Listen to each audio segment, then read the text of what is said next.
Bledsoe was arrested. Patrick Montgomery was in court. Jonathan Manapa will stay in federal custody. No, I don't take responsibility at all.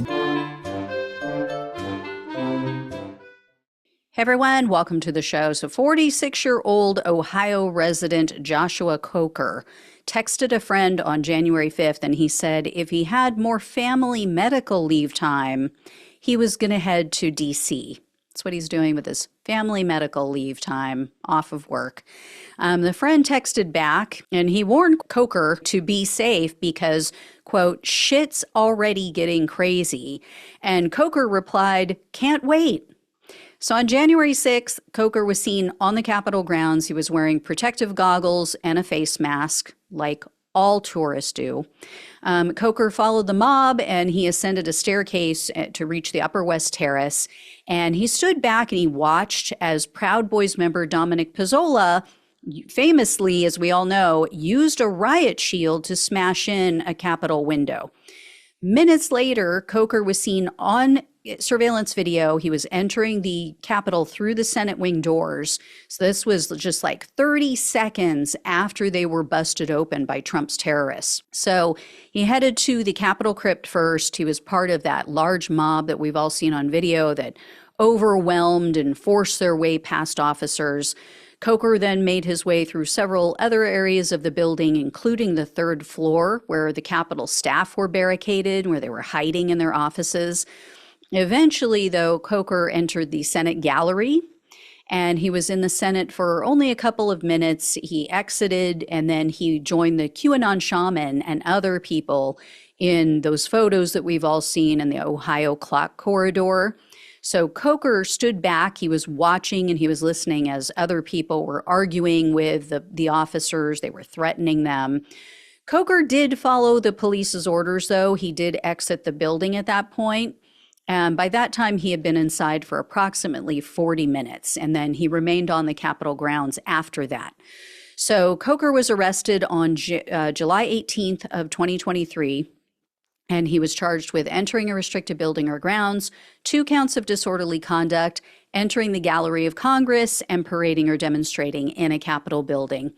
So in December of 2023, Coker pleaded guilty to the misdemeanor crime of disorderly conduct in a restricted building.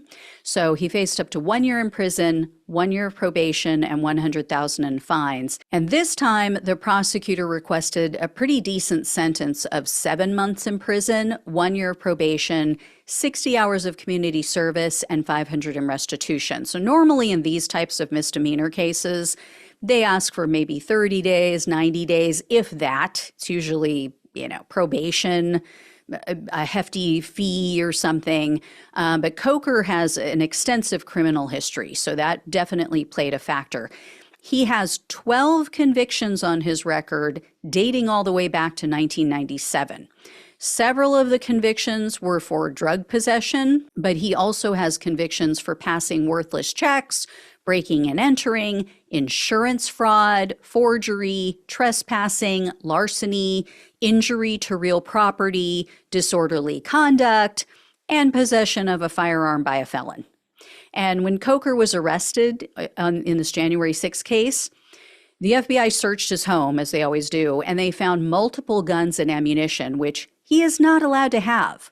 So he was indicted on March 6th of this year, again, for being a felon in possession of a firearm. And then the prosecutor mentioned that Coker has a lengthy history of drug addiction and PTSD. Evidently, when Coker was 15, he accidentally shot and killed his cousin. Horrible thing, right? But you would think you wouldn't want to do anything with guns after that. You wouldn't want to have anything to do with them. You'd think he would maybe dedicate his life to helping others, but clearly he thinks the rules don't apply to him since no one has truly held him responsible. Unfortunately, this January 6th case ended up really no different. U.S. District Judge Trevor McFadden presided over Coker's case, and when all was said and done, he sentenced Coker to only 8 months of home detention, 3 years of probation, and $500 in restitution. It is unreal. This guy just keeps getting a pass. So let's hope he's given a real sentence for the gun possession because he obviously needs a wake-up call.